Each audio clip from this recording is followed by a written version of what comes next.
being a card vendor is the most advantageous position you can be in. First and foremost, thank you, Lord Jesus, Father who art in heaven. Romans 5:3-5. Yes, up everybody, PokeManNZ here, another week, another weekly recap. Numbers. So numbers is a good thing, eh? People like the numbers. And then my biggest week in numbers. But I was a vendor at the Tauranga card show last week. I don't know how to do the numbers exactly, but I walked out with about $2,100 cash. Facebook, I did a deal for $140, included Giovanni's Charisma and one other card I can't remember.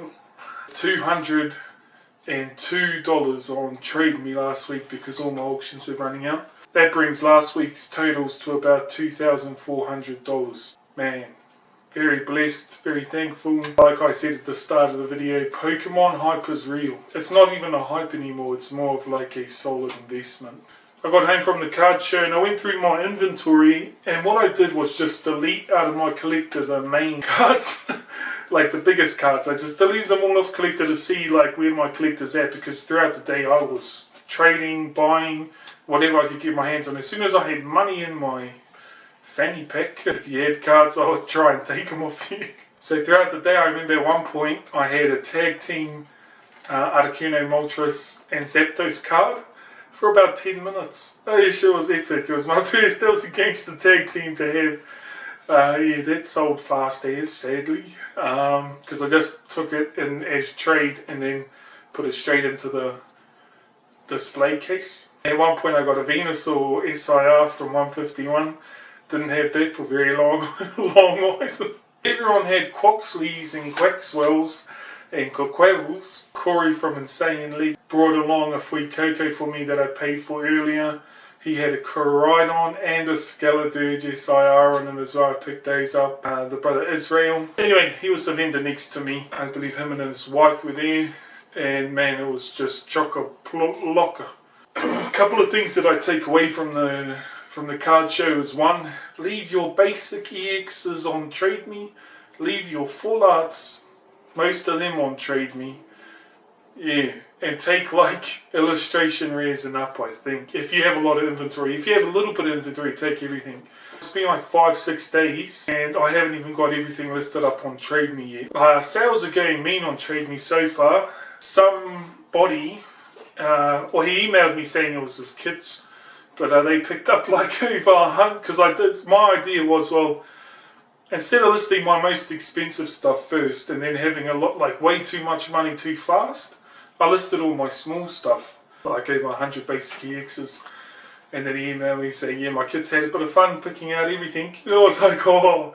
I wanted to do a vendor POV. Unfortunately, me and the bro arrived late as. Literally, I just got the table set up and there was already people at my stall.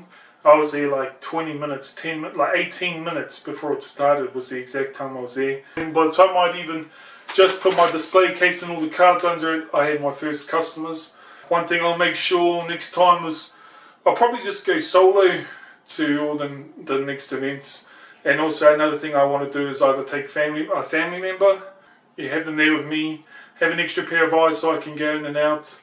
I can maybe go and check out the other vendors before the card show opens. You're at a huge advantage being a vendor. So as a vendor, so you have cards people want. You go in there with $10,000 worth of cards. And people come in like master setters, but they're not only master setters, people have collections and they have cards they want. Now generally what you think is that people will go up, buy packs, they'll pull cards like that are worth money, but they don't really collect that card, or they don't need that card, or it's a duplicate.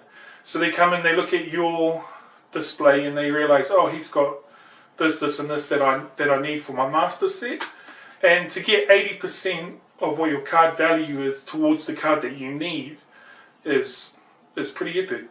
So the vendor is able to make a 20%. So say I traded a $100 cards for $80 card, and I had an $80 card in my display. I gave them that $80 card, and I put in that $100 card. Someone come along and says, oh, I need that $100 card, and they have a $130 card, and they need that card that you just traded.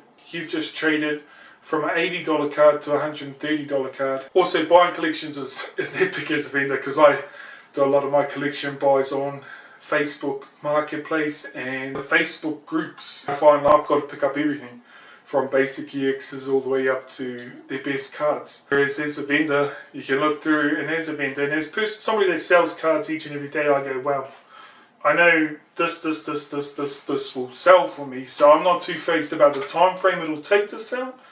And if you're happy with letting these go, then I'll take them in this trade no matter what. Or if they come to my stall and like, look, I'm looking to sell my collection, then I can say, I can look through it and I can pick out the cards I want and say, look, I'll pay 70% on all of these. Because you're having like such a high volume of sales, you have a high amount of money on you. So I did buy like an $80 Raichu, and I bought a lot of Quaxleys and Quaxwells, and a lot of Quaquables, a Koraidon and a Skeledirge. And then I bought those for my PC. I had a lot of money when I got home. There was 2 buys that I was lining up, and I had a buy lined up here at home. The break came out, I did a buy POV, I think it's already up, and I picked up a Mewtwo EX SIR from Destined Rivals. I sent off this big bundle, including the Mewtwo EX, off to Connor Harvey to get graded through his PSA middleman group, and the cards have already arrived to him and they're getting sent. Because I had such a big surplus of money, and still, when I got home, ironically, my collective value was more. So I don't know how I walked out with over $2,000 in my pocket and a high collective value, but it happened. I also did another collection buy where the POV should be coming out today, and I got like $545 worth of cards that I can sell for $300, $320. Forward, I don't know how to tell you because I don't have the actual specific numbers on why vending is so much more advantageous for a person. It's something that you got to go and experience if you are selling cards. No matter what, you're in a win-win situation. Say if I went to a vending show and I had a lot of money but not a lot of cards and I was a vendor and people were coming to me and I was able to buy at 70%, I could just put those straight into display. I haven't heard back from PSA for a while on my return for my Mew EX and my Alakazam and my Lugia V-Star and my other Miraidon, but they should be back soonish. Because the market is heading that way and New Zealand's heading that way. They're a bit of a serious one. Well, I probably missed out a lot. Obviously it was my biggest week. Again, Trade Me link is in the description. If you see anything on Trade Me that you like and you watch me through here, just hit me up on my Facebook. And if there's anything you're after that you see on my Trade Me, but you want to minus like 10% off Trade Me, then that's fine. You can just message me on Facebook, let me know the cards, and I'll put them into a bundle and get you the price. The sun's popping up at like 6:30 in the morning. Wrap it up, summer's on its way, spring's here, grass is growing, so if you need a lawnmower, man, hit me up.